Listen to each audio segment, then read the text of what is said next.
Pero yung dami ng tao, humihingi tulong sa gamot, tulong sa ospital, tulong pag... Ang dami-dami po niyan.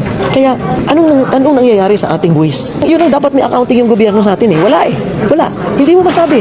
Paano mo sasabihin para sa kalusugan? Punta ako sa ospital, wala akong mapapala. 6 kami sa isang kama.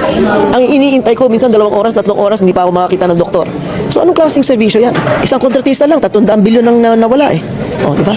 Bakit tao ang magpapasan nitong buwis na to samantalang nung nandyan ang pera, hindi tao na kinabang? Di ba?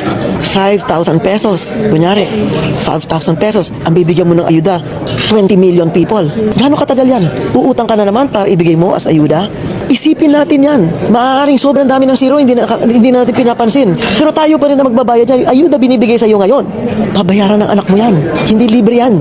Huwag natin gamitin yung ayuda bilang sandata para yung tao hawak sa leeg. Para pagdating ng halalan, uy, iboto mo ako ha. Tanda mo ha, nagbigay ako ng ayuda ha. Hindi pwede yan eh.